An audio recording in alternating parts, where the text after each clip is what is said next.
কালাবোনার recipe, চট্টগ্রামের ঐতিহ্যবাহী কালাবোনার recipe. যে রেসিপিটা এতটাই মজার আর এতটাই ইয়ামি। আসলে প্রশ্ন হইল অনেকেরই প্রশ্ন থাকে কালাবোনার রেসিপিটা কিতা, কালাবোনার রেসিপি কিতা, মানে মাংসটারে জ্বালাইয়া তারপরে ও কালারে পরিণত করা হয়নি আর ওটার নাম কি তার কালাবোনা নেই। আসলে না ভিউয়ার্স, রেসিপিটারে রান্না কইরা কইরা ও কালারের মাঝে আনা হয়, তারপরে এতটাই মজার আর অত সুন্দর একটা কালারে পরিণত করার কারণে এই রেসিপিটার নাম হলো ঐতিহ্যবাহী কালাবোনা। তো কালাবোনার রেসিপিটা যারা খাইছেন নাই তারাই মিস করছেন, আর এখনও যারা খাইছেন না আশা করি আমার রেসিপিটা দেখে আপনারা রান্না করে খাইলেইবা। খুব ইজি আর সিম্পলভাবে আমি আজকে আপনারা দেখাইমু ঐতিহ্যবাহী কালাবোনার রেসিপি। তো ভিউয়ার্স, রেসিপিটার ইনগ্রেডিয়েন্ট কেতে কেতে লাগে দেখো। ছোট্ট একটা ব্রেক আছে, ব্রেকের পরেই আমি আবার ফিরে আইলাম।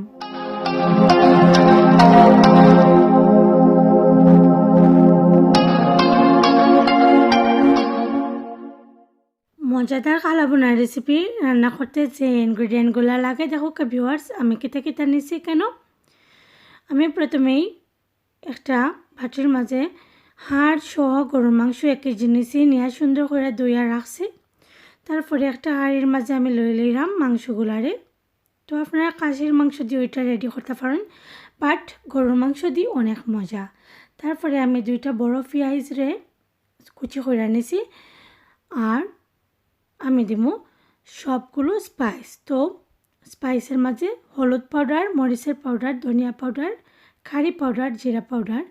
এখানে আমি সব স্পাইসগুলো কিন্তু 1 টেবিল স্পুন করে দিছি, আর জিরা পাউডার হলুদ পাউডার 1/2 টিস্পুন করে দিছি। তারপরে আমি দিলাম তেজপাতা, দারচিনি, এলাচি আর কয়েকটা লং। তো এখন ভিউয়ার্স আমি 1 টেবিল স্পুন দিছি রসুন বাটা, 1/2 টিস্পুন দিছি আমি আদা বাটা। তো টেস্ট অনুযায়ী লবণ দিলাম। তারপরে আমি 1 কাপ পরিমাণ পেঁয়াজ বেরেস্তা দিলাম। তবে ভিউয়ার্স, আমি কেন রেডিমেড প্যাকেটও যে মিলে পেঁয়াজ বেরেস্তা ওটা ইউজ করছি। তো আপনারা চাইলে ফ্রেশ পেঁয়াজরে বেরেস্তা করে দিতে পারেন। তো আমি কেন নর্মাল কুকিং অয়েল অ্যাড করলাম। এখন সুন্দর করে মিক্স করবো। তো আপনারা আদ দিয়ে মিক্স করবা, আদ দিয়ে মিক্স করলে সুন্দর করে মিক্স হইব, মাংসর লগে মশলাগুলো সুন্দর করে অ্যাড হইব। তো যতটা সুন্দর করে মিক্স করবা ততটাই তরকারিটা মজা হইব। তো দেখতে পারা ভিউয়ার্স কতটা সুন্দর করে আমি মিক্স করছি। তো 10 মিনিট লাগি এখন আমি তরকারিটা রান্না করবো। লিড লাগাইয়া দিলাম এখন। তো 10 মিনিট পরে ভিউয়ার্স আমি এখন ফিরে আইলাম। দেখতে পারা কতটা পানি বার হয়েছে মাংস থেকে। এখানেও আমি কোনো পানি অ্যাড করছি না। তারপরে আবার ঢাকনা দিয়ে ঢেকে দিলাম। তো আরও 10 মিনিট পরে আমি আবার আইমো। এখন পর্যন্ত আমি কোনো পানি অ্যাড করছি না, স্টিল পানি রয়েছে, মাংস থেকে অনেকগুলোই পানি বার হইল। তো ভিউয়ার্স, আপনারা যদি বোঝেন যে আপনার মাংসটা সিদ্ধ হইতো নয়, পানি এনাফ নয়, আপনারা পানি অ্যাড করবা। তো আমি দেখলাম যে পানি আছে ও পানি দিয়া মাংসটা সুন্দর করে সিদ্ধ হয়ে যাইব, তাই আমি কোনো পানি অ্যাড করছি না, ঢাকনা দিয়ে ঢাকা দিলাইছি। তো আরও 10 মিনিট বাদে আইয়া দেখলাম যে খুব সুন্দর করে পানিটা ড্রাই হয়ে গেছে, প্লাস তেলটা উপরের দিকে ভাসে আইছে, আর মাংসটা খুব সুন্দর করে সিদ্ধ হয়ে গেছে, কারিটা খুব সুন্দর হয়েছে। তো এখন আমি 1/2 টিস্পুন গরম মশলা অ্যাড করছি। তো আপনারা ওরকম যে সময় তেলটা বাইসে আইব তখন 1/2 টিস্পুন অথবা আপনার মানে পরিমাণ মতো আপনারা মশলাটা ইউজ করবা। এই রেসিপির মাঝে মশলার পরিমাণটা একটু বেশি লাগে অন্যান্য রেসিপির তুলনায়। তো ভিউয়ার্স, আমি 5 মিনিট রান্না করছিলাম।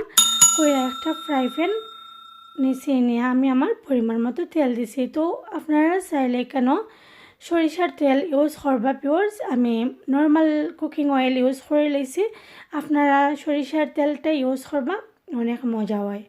তো আমি কেন একটা বড় পেঁয়াজ নিছি কুচি কইরা, আর কয়েকটা শুকনো লাল মরিচ। তো এগুলারে সুন্দর করে ভাজমু আমি নাইসলি একটা বেরেস্তা রেডি করমু তো কারণ মাংসটারে যদি ও বেরেস্তার মাঝে বাগার দেই তাইলে কিন্তু নাইস একটা ফ্লেভার আইব প্লাস সুন্দর একটা কালারে পরিণত হইব তো সম্পূর্ণ আপনারা ইচ্ছা কালারটা কিলাখান রাখতে চান বেশি ডার্ক কালার করতে চাইনি না ওরকম কালার করতে চান না আপনারাই চয়েস তো যে সময় পেঁয়াজটা ওরকম কালার আইছে তখন আমি সব মাংসগুলারে উঠাইয়া ফ্রাই প্যানের মাঝে দিলাইমু এখন আমি আরও 10 মিনিটের মতন রান্না করবো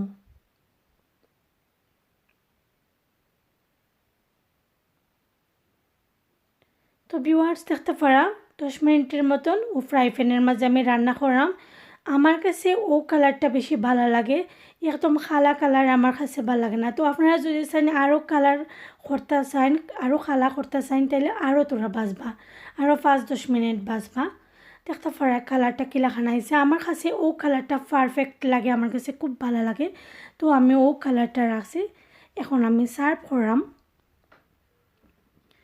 দেখতে পারা ভিউয়ার্স এত মজার একটা ফ্লেভার আমি খুব চেষ্টা করছি ইজি আর খুব সহজভাবে আপনারারে খুব কম ইনগ্রেডিয়েন্টে আপনারা রেসিপিটা দেখাইবার জানি না আপনার কাছে কীরকম লাগছে আশা করি আপনার কাছে ভালো লাগছে আর যদি ভালো লাগে অবশ্যই লাইক কমেন্ট সাবস্ক্রাইব করতে ভুলবা না আপনার ফ্রেন্ডস অ্যান্ড ফ্যামিলির লগে শেয়ার করবা তো ভিউয়ার্স আর কালাবোনার রেসিপিটা মানে এতটাই নরম আর এতটাই সফট হয় যা সহজে হাড্ডি থেকে ছাড়িয়ে মাংসটা খাওয়া যায় আর দেখতে কত সুন্দর আর কতটা ইয়ামি লাগে তো ভিউয়ার্স আরও সুন্দর সুন্দর রেসিপি নিয়ে আমি ইনশাল্লাহ আমার লগে থাকবা সব সময় ভালো থাকবা সুস্থ থাকবা আজকের মতো এখানে বিদায় আল্লাহ হাফেজ বাই আসসালামু আলাইকুম